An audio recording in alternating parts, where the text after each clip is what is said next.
Breaking news చూస్తున్నారు. గాయత్రి మృతిపై డీసీపీని కలిసింది ఆ కుటుంబం.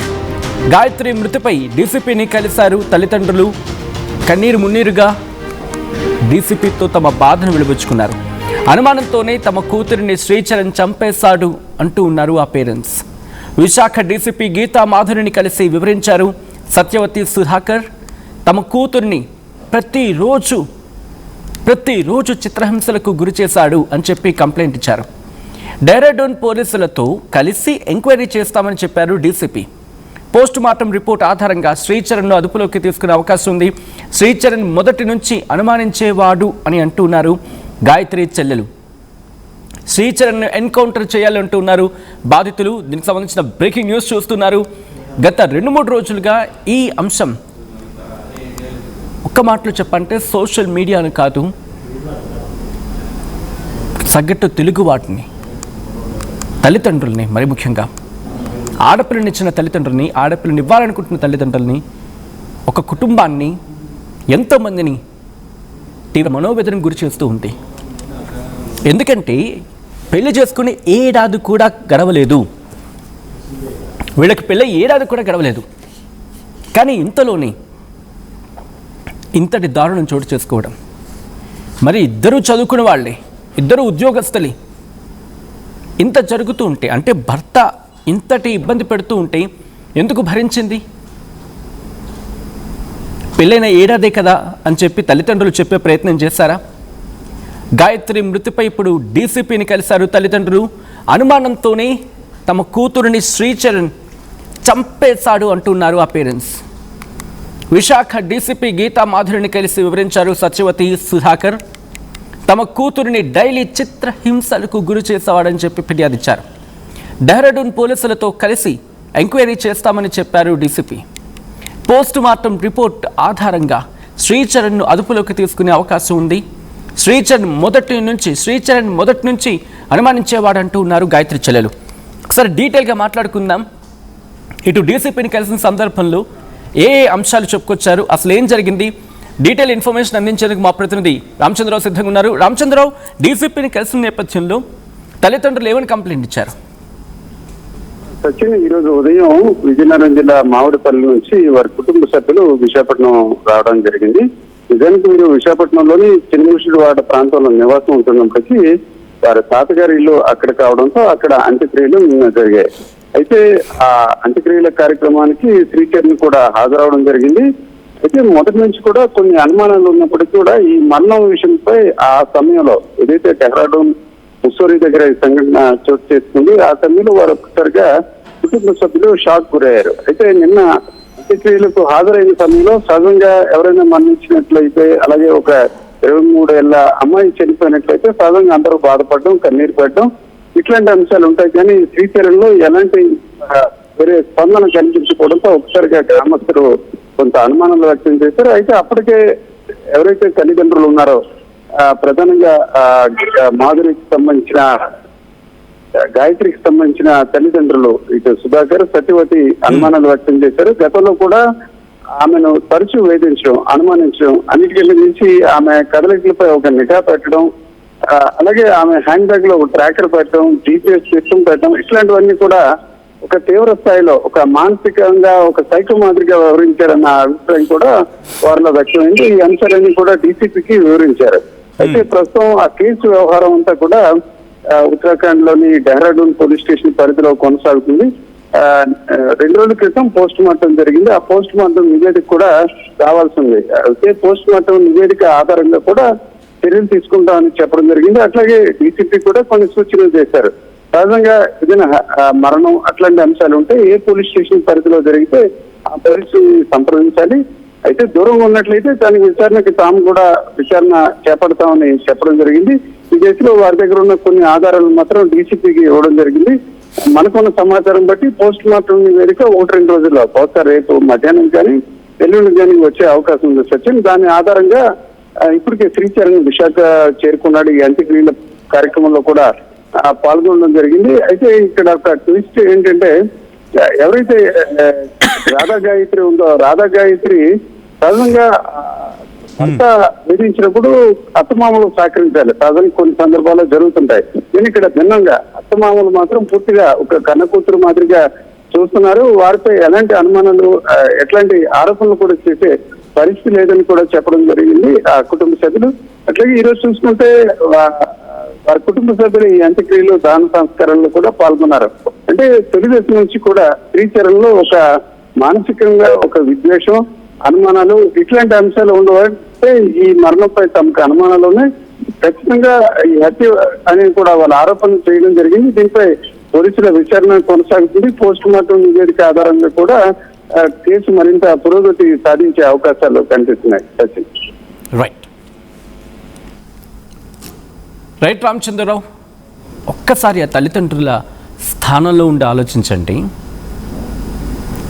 వాళ్ళ కన్న కూతురు అంగరంగ వైభవంగా పెళ్లి చేశారు, ఉద్యోగం చేస్తూ ఉంది, ఒక ఉన్నతమైన స్థానంలో ఉంది, అలా బ్రతుకు నడుస్తూ ఉంది, చూడముచ్చటగా ఉన్నారు, పెళ్లి చేశాము, వాళ్ళ కాపురం సజావుగా జరుగుతూ ఉంది అని చెప్పి ఎంతో తృప్తితో, ఎంతో ఆనందం తల్లిదండ్రులకి.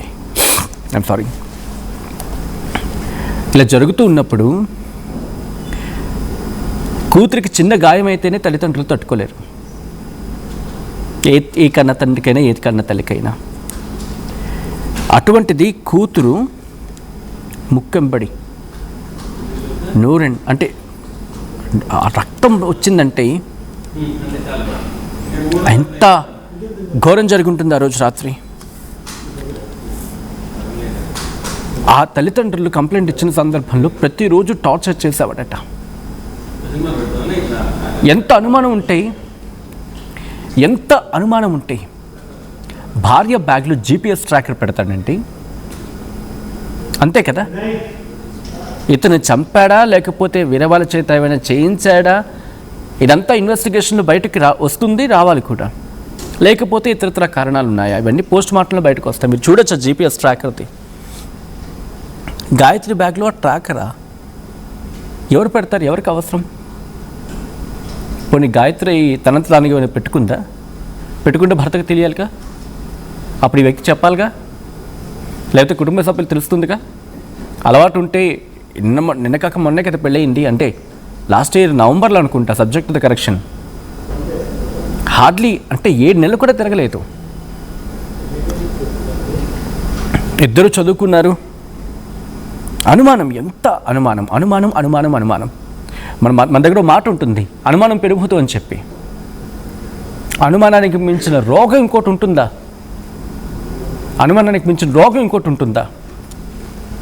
ఇప్పుడు అనుమానమే ఇంతటి దారుణానికి దారితీస్తుందా? ప్రతిరోజు చిత్రవద చేసేవాడు అంట అని చెప్పి వాళ్ళు మాట్లాడుతుంటే అర్థం చేసుకోండి ఆ రోజు ఏం జరుగుంటుందో. అతగాడి వర్షన్ ఏంటి? రాత్రి 3 గంటల వరకు ఇద్దరం కలిసి మందు కొట్టామని చెప్పి, 3 గంటల వరకు 3:30 వరకు, subject the correction, here it again. మరి అంతవరకు అంతవరకు ఇద్దరు డ్రింక్ చేసినప్పుడు మంచం మీద ఉన్న భార్య కిందన ఉండడం ఏంటి? కొన్ని రిపోర్ట్స్ ప్రకారం, కొన్ని కథనాల ప్రకారం, కొన్ని వార్తల ప్రకారం ఆ మాట చెప్పాలంటేనే కాస్త ఇబ్బందిగా ఉంది. ఎందుకంటే ఏ ఆడపిల్లైనా ఆడపిల్లే కదా. ఒంటి మీద ఆ మాట చెప్పాలంటే కదా ఇబ్బందిగా చెప్తున్నా. అటువంటి పరిస్థితుల్లో అంటే కనీసం బట్ట కూడా లేదు అనేది కొన్ని వార్తా కథనాలు చెప్తున్నమాట. ఒకవేళ అదే జరుగుంటే ఆ రాత్రి ముక్కు నుంచి రక్తం వచ్చిన తర్వాత అది బెడ్ పైన ఆ బెడ్షీట్స్కి ఉన్నాయని చెప్పి కూడా అంటూ ఉన్నారు కదా, బెడ్షీట్స్కో బెడ్కో వాట్ ఇట్ మే బి. ఆమె భౌతిక కాయం నేల మీద ఉంది, రక్తం మీదకి ఎలా వచ్చింది, బెడ్ మీదకి ఎలా ఉంది? ఇది ఫస్ట్ క్వశ్చన్. రెండోది కామన్గా వచ్చే డౌట్ ఎవరికైనా ఏంటిది? ఇదిగాడు మంచం మీద ఉన్నాడు, పడుకున్నాడు, భౌతిక కాయం కింద ఉంది, షాక్ అయ్యాడని చెప్పి, అంటే ఎలా జరిగిందో తెలియదని చెప్పి. ఒకవేళ అంత షాకింగ్లో ఉన్న వ్యక్తి ఏం చేస్తాడు? సాధారణంగా భయం ఉంటుంది, అరే చనిపోయింది ఎవరో కాదు కదా, స్వయం భార్య కదా, అంతే కదా. రిమెంబర్, ఇక్కడ నేను ఎక్కడా కంక్లూషన్ ఇవ్వట్లేదు అతన్ని చంపుంటాడని చెప్పి, కానీ బలంగా అనుమానం దారితీస్తూ ఉండడానికి కారణం ఒకటి అనుమానం. ఆ కుటుంబం చెప్తుంది కూడా అదే, ప్రతిరోజు చిత్రవద చేసేవాడని చెప్పి ఆ కుటుంబం చెప్తోంది. దిస్ ఈజ్ కాంక్రీట్ ఎవిడెన్స్ అని అనను, కానీ బహుశా బలం చేకూర్చడానికి ఉపయోగపడి ఒక కారణం. ఇక రెండోది, అండ్ ది కీ ఎవిడెన్స్ కింద మాట్లాడుకుంటే ఇన్వెస్టిగేషన్కి ఉపయోగపడుతుంది ఈ GPS ట్రాకర్. ఎవరు పెట్టారు? శ్రీచరణ్ పెట్టాడా, లేకపోతే గాయత్రి తనకు తనగా ఏ విషయం కోసమైనా ట్రాకర్ పెట్టుకుందా? ఇక్కడ మళ్ళీ 2 క్వశ్చన్స్ వస్తాయి. ఒకళ్ళు తను ట్రాకర్ పెట్టుకుంటే భర్తకు చెప్పాలి కదా, అంతే కదా. అప్పుడు ఈ వ్యక్తి పోలీసులకు ముందు చెప్పాడా లేదా? ఇదొకటి. అండ్ దీనికి యాడ్ ఆన్గా ఆ GPS ట్రాకర్కి ఎప్పుడు తీసుకున్నారు, ఎందుకు తీసుకున్నారు, దేనికోసం తీసుకున్నారు, ఏమైనా థ్రెట్ ఉందా, లేకపోతే భర్త మీద అనుమానంతో ఏమైనా జరిగితే ఏమైనా ఎవిడెన్స్ ఉంటుంది అని చెప్పి గాయత్రి తనకు తానుగా పెట్టుకుందా? ఇలా ఇలా ఇలా క్వశ్చన్స్ రైజ్ అవుతాయి. అండ్ ఇక్కడి నుంచి ఒక్కసారి ఆ అతగాడి ముఖం చూడండి. భార్య చనిపోయింది అనే పశ్చాత్తాపం ఎక్కడైనా ఉందా? ఇప్పుడు ఇదే క్వశ్చన్ చేస్తూ ఉన్నారు. సో పోస్ట్ మార్టం రిపోర్ట్ రావాలి, వచ్చిన తర్వాత ఇన్వెస్టిగేషన్ డీటెయిల్గా జరుగుతుంది. రిమెంబర్, పోలీసుల ఇన్డెప్త్ ఇన్వెస్టిగేషన్లో అసలు విషయం బయటపడే అవకాశం ఉంది. ఆ రోజు ఇద్దరి మధ్య మాట పెరిగిందా? కొన్ని సందర్భాల్లో, correct me if I'm wrong, మధ్యమత్తులు ఉన్నప్పుడు మనం ఏం చేస్తాం మనకు కూడా తెలియదు అంటారు. కరెక్ట్ అవునా కదా? బహుశా మీరు చెప్పాలి అది ఎంతవరకు నిజం అనేది. ఒకవేళ అలా ఉన్నప్పుడు ఇద్దరి మధ్య ఏమైనా మాట పెరిగి అదేమైనా ఒకరి మీద ఒకరికి మరి ఎంత అటాక్ అనగానే, కానీ మంచం మీద కాబట్టి ఒక తోపు తోసారు అనుకోండి, కింద పడి ఉంటారు. పడినప్పుడు ఏమైనా దెబ్బ తగిలి ముక్కుంచి రక్తస్రావం కావడం ఇలా జరుగుండొచ్చు. లేకపోతే కొట్టినప్పుడు తోసినప్పుడు ఆ ముక్కు దగ్గర తగిలి ఆ రక్తం బెడ్షీట్ మీద పడి ఆ వ్యక్తి అటు పడిపోయి ఉండొచ్చు. అండ్ ఈ వ్యక్తి మంచం మీద పడిపోయి ఉండొచ్చు ఆ పీక్ టైంలో. ఆ తర్వాత ఏం జరిగిందో తెలియకపోవచ్చు అనేదానికి ఇక్కడ బహుశా లింక్ అయ్యే అవకాశం ఉంటుంది. సో ఇలా ప్రతి కోణంలో కూడా ఇన్వెస్టిగేషన్ జరుగుతూ ఉంది, జరుగుండొచ్చు, ఇలా జరిగే అవకాశం ఉంటుంది. అండ్ వీటన్నిటికీ కాంక్రీట్ సొల్యూషన్ రావాలి అంటే పోస్ట్ మార్టం రిపోర్ట్ రావాలి. పోస్ట్ మార్టం రిపోర్ట్ వచ్చిన తర్వాత అప్పుడు అసలు విషయాలు బయటపడే అవకాశం ఉంది.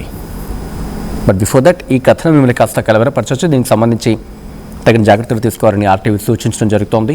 This is our distressing content. Viewer discretion is highly advise. ఒక్కసారి ఆ తల్లిదండ్రుల ఘోష, ఆ తల్లిదండ్రుల బాధ, ఆ తల్లి కన్నీటి పర్యంతమవుతూ ఉంది. ఆమె ఏమంటుందో ఒక్కసారి చూద్దాం.